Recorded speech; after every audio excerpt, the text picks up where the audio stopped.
Hey guys, welcome back to another week of the Get to Know Me series. For being here today,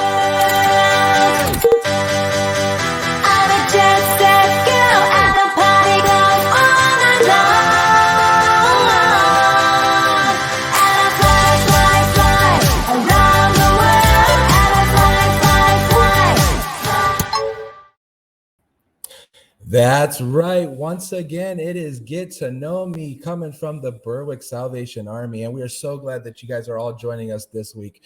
This week, we have some very special guests. They're very special to my wife and I. We have known them for years. They have mentored us. They have guided us. And right now, they're our bosses. They're great people with a great story in ministry. Let's get to know Colonels Janet and Larry Ashcraft.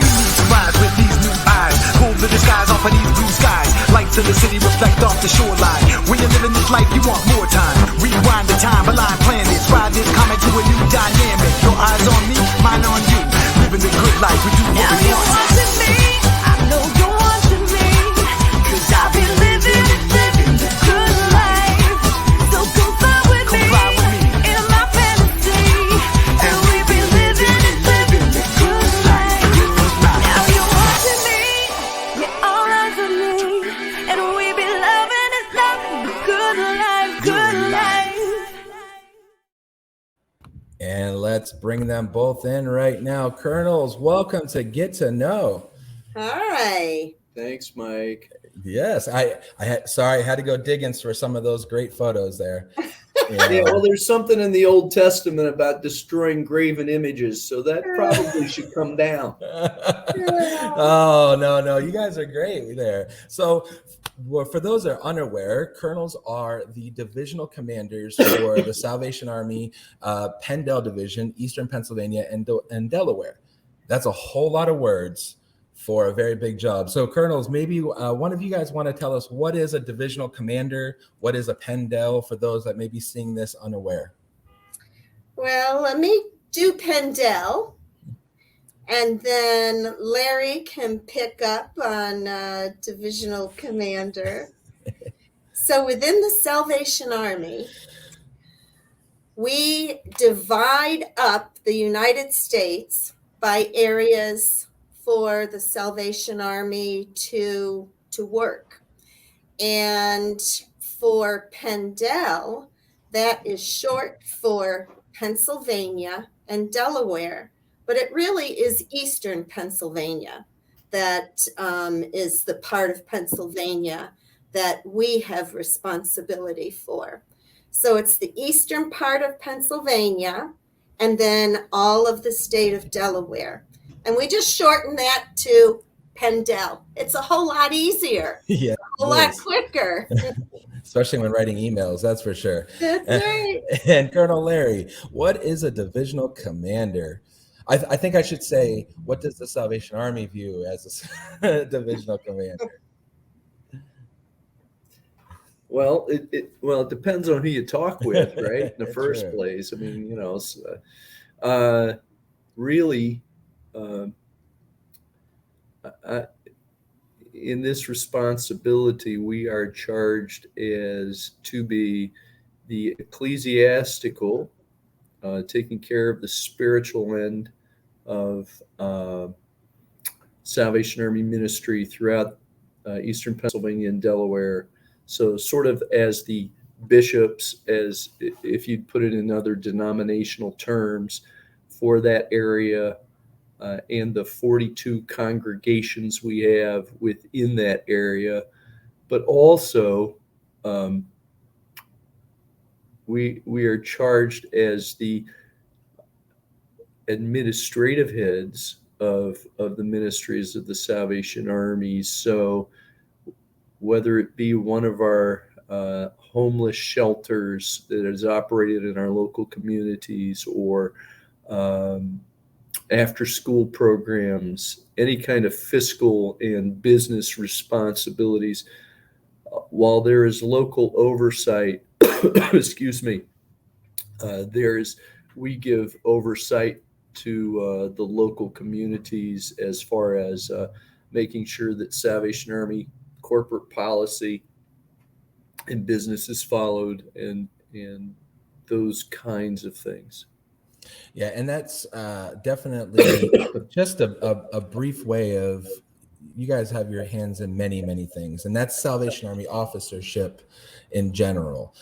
This interview is going to be a little bit different because, we've spoken with, professional football players, we've spoken with YouTubers, we've spoken with, people on television right now, but this vocation, this job is not something that you just wake up one morning and apply for, myself included. And this is what we feel a calling from the Lord. So with that being said, wanted to ask you guys, and you guys can, maybe I'll go Larry first this time. Why the Salvation Army? How did you get involved with the Salvation Army? I was born into it. My parents were Salvation Army officers. My dad is still alive. My mom's been gone about 5 years now, and my dad lives in retirement out in Ohio. And my three siblings are Salvation Army officers. One of them retired now. And so we sort of call it the family business.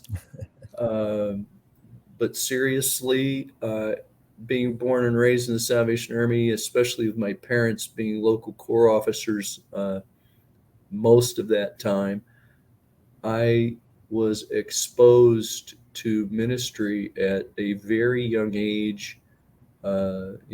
Gave my heart to Jesus at probably age 5 or so, but it didn't really stick until I did it at age 17.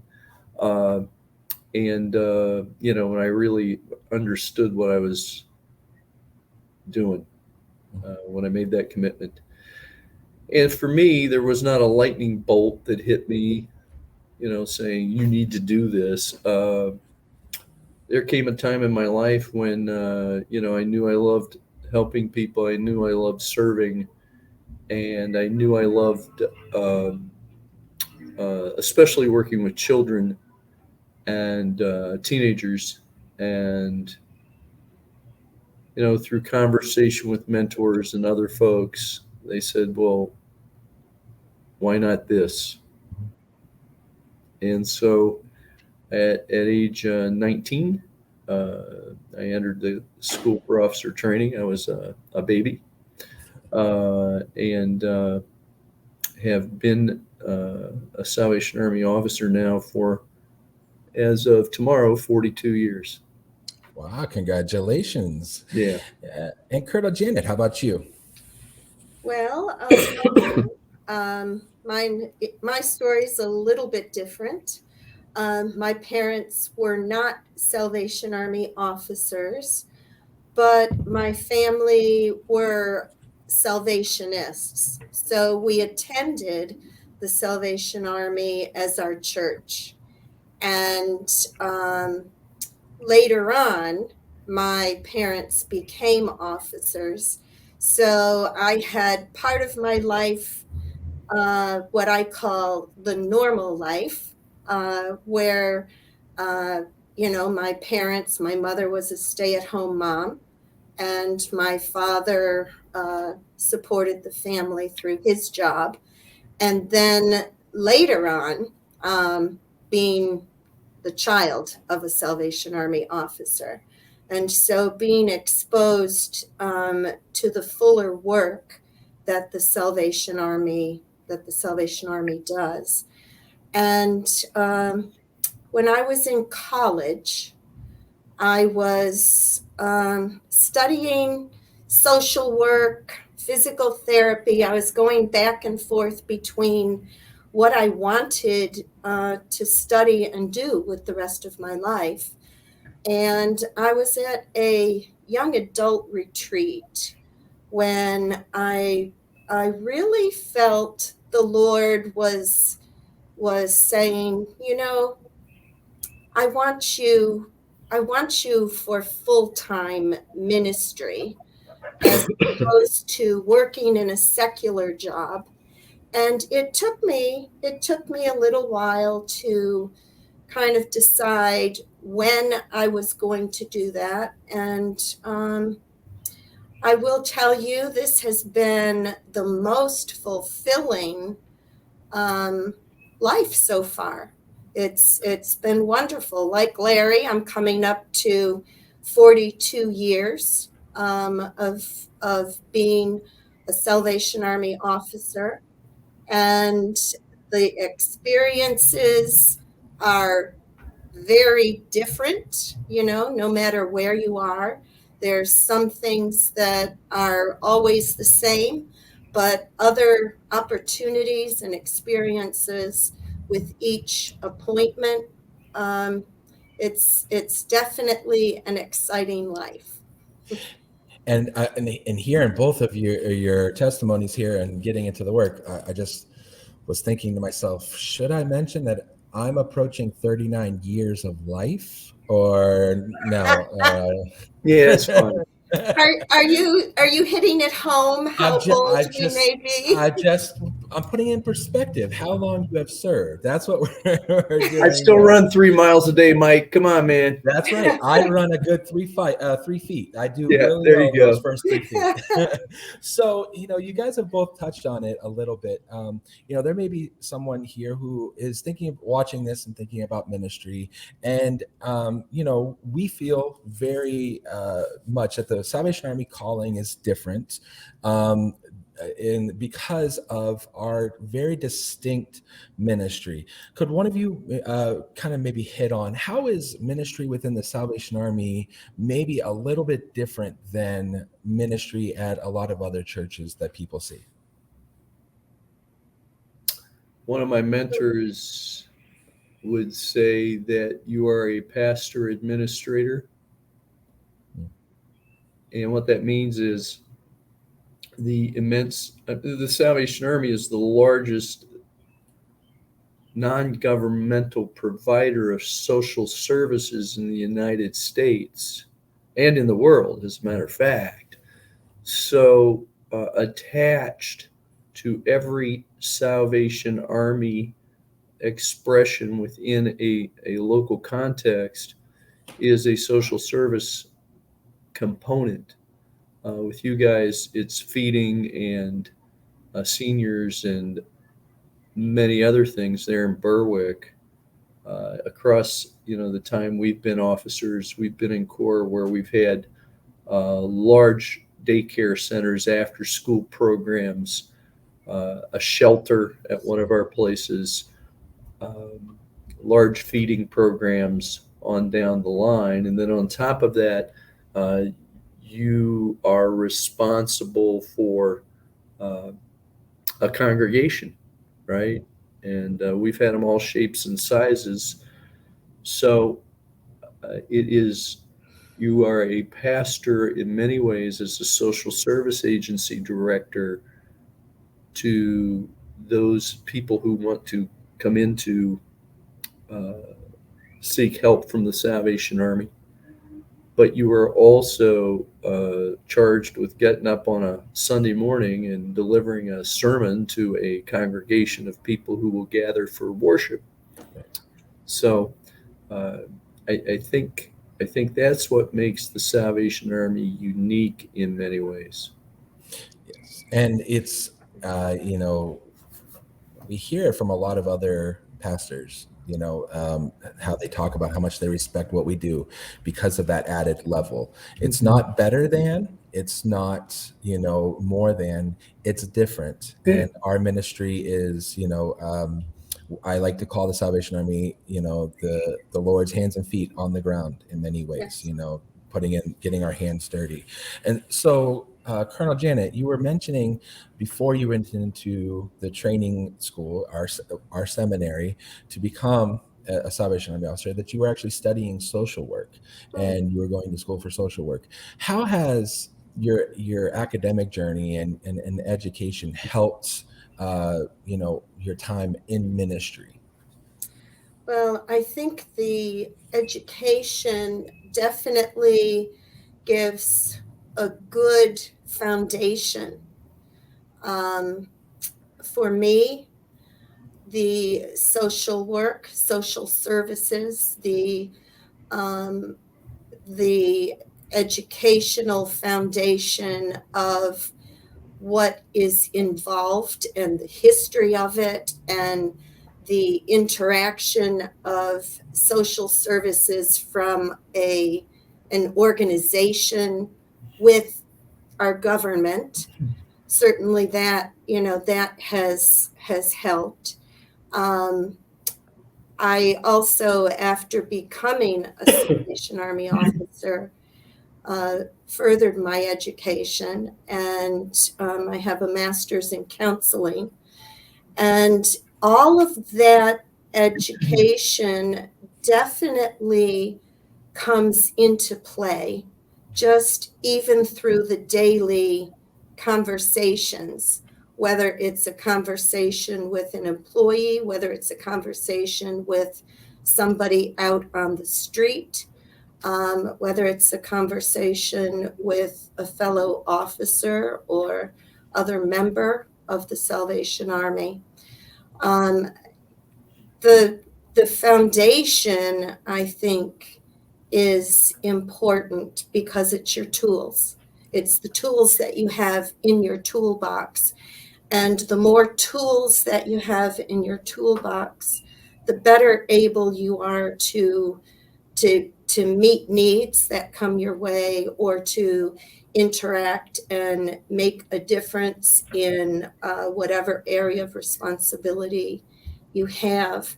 And so bottom line, I think that whatever our educational background is, because the work of the Salvation Army is so varied, whatever your educational background is, you have so many opportunities to speak into life and life in general in so many ways. Very interesting. Yeah. Yeah, and we had one of our previous guests. He spoke about all his studies. He's in broadcasting, and he spoke about all his studies, and he just talked about how invaluable, though, being aware of your real life situations and knowing, I call it the difference between book smarts and street smarts. Yeah. And how implementing that really helps when making connections. Yeah. And so Colonel Larry, maybe you can speak about that, the importance of being aware of your life to make those connections in ministry. Yeah. First of all, Janice is the smart one out of the two of us. I went to her for the school question. Yeah. Don't let them Yeah. kid you. I majored in ping pong and body noises in college. Yeah, actually, I do have a degree in organizational leadership. But No, anyway, you underlie. You trust me. We've sat under your learning tree. Mhm. Yeah. So anyway, knowing about your own life. I often joke. I grew up from a long line of rednecks. I'm a Southern Ohio boy. My family roots on both sides are from deep in Appalachia, and that formed who I. I mean, if you ever read the book Hillbilly Elegy, that's my family in many respects, except for my mom and dad. Honestly, they were the first to break sort of a generational curse. At least my mom was on her side, and my dad's family fared a little bit better. But so I have that context of growing up with that influence in my life, which in some ways opened up my eyes to the plight of poverty in people's lives and the devastating impact it can have generation. But it also opened up my eyes to as we moved. Our first appointments were in Ohio after coming out of the College for Officer Training, and then we moved into more. And I had spent some time with my parents in urban contexts too, on the East Coast. And what it did was open my eyes at times to how culturally unaware I was as a kid, and how culturally unaware I had grown up, and many of my opinions of people had been formed in that regard. Absolutely. And it's a long way of saying that once you become self-aware of what it is you need to understand, that you can begin to see people for who they are, just not a stereotype. Oh, they're poor. Oh, he doesn't speak English. You know, We look different than we do. you know, and so you continue to be reminded that everyone is made in the image of the Almighty, and then because if you claim that for yourself, then you must claim that for others. And so you claim that for yourself and for others, and then you realize that because of that, no one is an inconvenience in ministry. There's always an opportunity to love more people. That's a great word. That's a great word right there. And I want to, I know this is get to know the Ashcrafts, but I want to make it well aware what you were saying there about coming from, Appalachia and hillbilly area into urban settings and learning. It goes both ways. And that's my personal journey that I'm Yep. finding coming from inner city, growing up in the projects, and my now living in small towns and rural areas, is that I'm learning the same thing. So being aware of knowing what you don't know is very, very important. Well, we've hit on a lot through your journey here, and but you guys have, as you said, you guys have traveled all over, whether it be as a child or in ministry. And there are a lot of struggles with Salvation Army officership, but we get some really cool opportunities in our lives as well. And so I want to ask, as we can start with Colonel Janet, maybe it might have been an interaction with someone that you never thought you'd be able to meet, or an opportunity for you to do something. What's been some of the coolest things that you've got to do as an Army officer?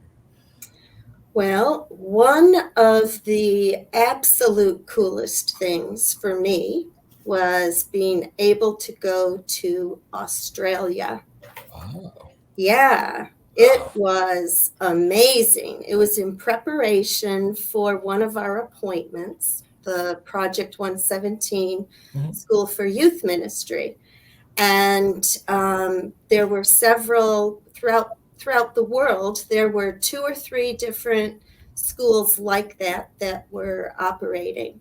And so we went prior to the appointment to go and find out what they were doing and how they were doing it.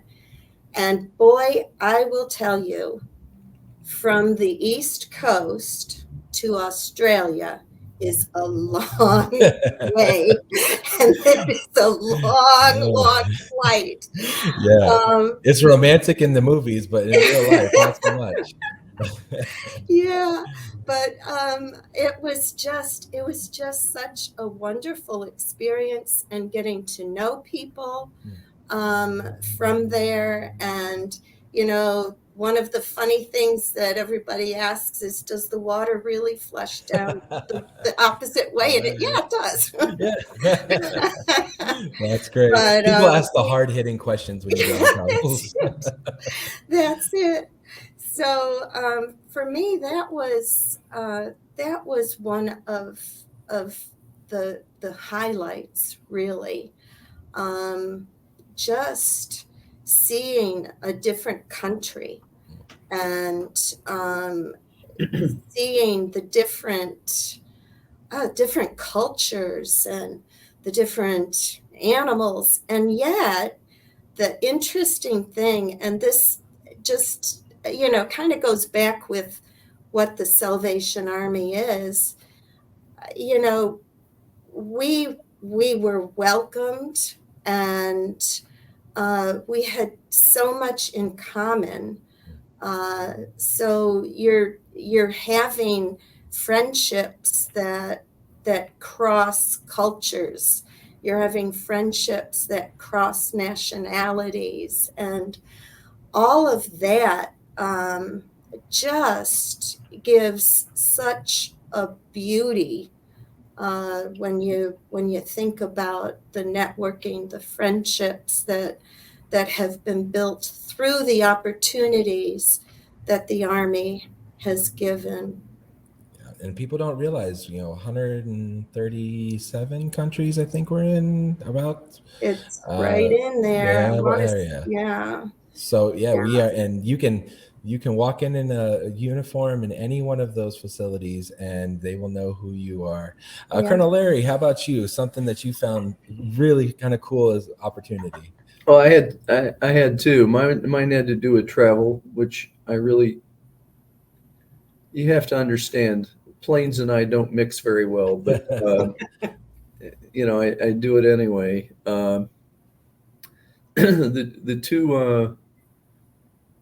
two opportunities I had an opportunity to visit South Africa.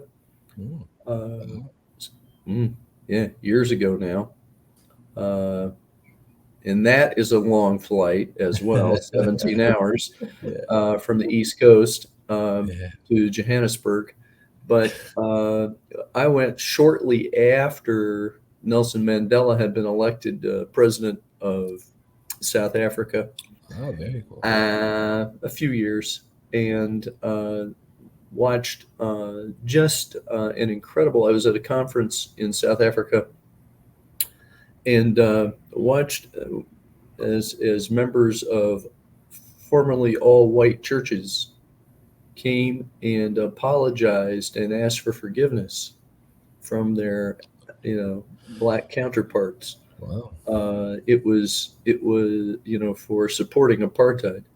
And it was an amazing thing, that experience that sort of has stuck with me, to see this public apology and then an embrace and forgiveness being given. Because as Christians, we're here to love and forgive. Right. And then my other really probably highlight of travel was a little over 3 years ago now, right after we arrived in these parts. Janet and I had an opportunity to travel to Cuba, to visit the Salvation Army there. And I had both of us had opportunity to preach in Cuba. Janet had a big event on a Saturday night there, with several Salvation Army congregations. And then on the Sunday morning, I had opportunity to preach at the Havana Central Corps, which was just amazing. She actually pulled it off in Spanish. I had a translator, unfortunately. That's all right. Work smarter, not hard. Yeah, I have learned in Spanish no longer than 10 minutes. Yeah, me too. Mine's more like 5. Because after a while you go, what did I just say? What was that? Yeah. But anyway, it was an amazing. You never think, right, that you're going to go, and then to witness the joy of, we always paint Cuban people as these dour, sort of, they're oppressed. I don't think the Cuban Salvationists realized they're oppressed. Right. They Joy have of the Lord. very joyful spirits, and are unafraid. Yeah. Just unafraid of any repercussions that come their way. And because the Salvation Army does such good work in Cuba, the government sort of goes, okay. Yeah. And so that was just an encouragement to me. But at the same time, you also realize the stark poverty in Cuba, and then on the other hand, the gap, as people are driving by you in horse and buggy and beat up Ford Fairlanes from 1957, and then somebody zips by in a brand new Mercedes. Right. And you go, okay, government official. So it's that. That had to have been one of the highlights. Those two places had to be two of the highlights of my travels. My wife got the opportunity to go with you guys on that trip, and 3 years later, she's still. I said she left a piece of her heart in Havana, so Beautiful. beautiful. yeah, and so It's a she's wonderful experience. yeah, so she's definitely been changed by that. Well, I thank you guys so much for your time. And before we let you go, I ask all my guests the same question, and that is, it's simple, but it can be sometimes hard. What would you now say to 12-year-old you? So I don't know who wants to go first on this one, but what would you now say to 12-year-old you? Because we're hopefully a lot of kids are watching this and they're in that age and they're making decisions on their future and not sure what's going on. So if you could go back, what would you say to 12-year-old you?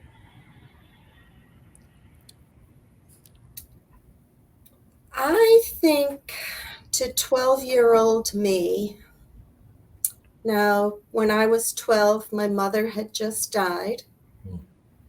And I was so angry that God would take her away.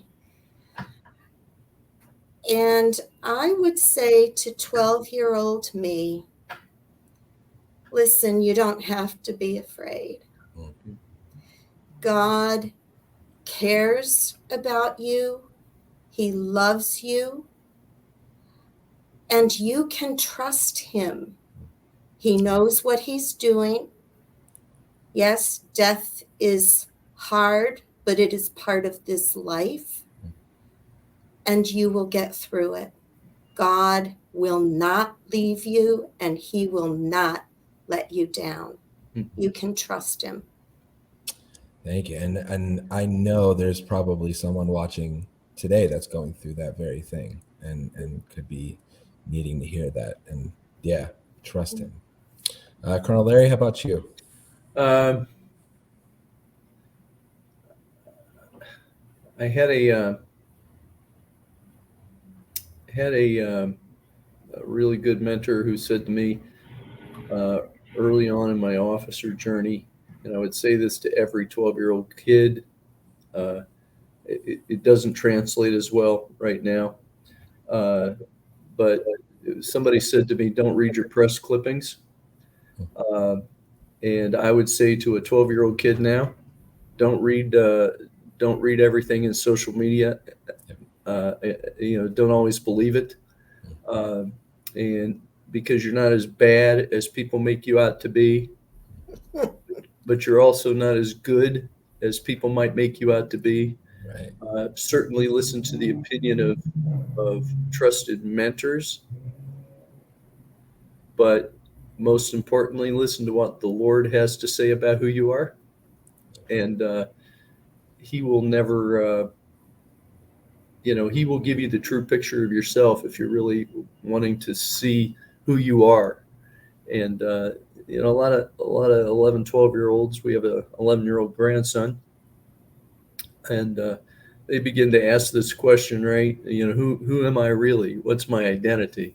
Right. And you're not necessarily who your friends say you are, either way, but you are who God says you are. That's right. And listen to trusted mentors and friends to get a true picture of who you really are. And if they're really good mentors and friends, they'll tell you the truth. Right. Well, I know having served under you and had you guys speak into our lives long before we were even officers, 12-year-old you guys would be pretty impressed with where you are at now. And so just thank you guys for your 42 years of ministry and faithfulness. And if you want to learn more about the work of the Salvation Army and what we do, you may have just come across this video. Go ahead and check out our Facebook page here, and there's links to the Eastern Pennsylvania page and on up the chain, and you'll learn so much more about Army officership. So, Colonels, thank you guys so much for giving your time today, and know that we appreciate you. And I think we have to end the interview with the way you end all of our meetings. So, Colonel Larry, could you tell everybody the proper way to leave? Yeah, we love you all. Stay close to Jesus. That's right. Take care now. Bye. See you next See ya. week. Bye.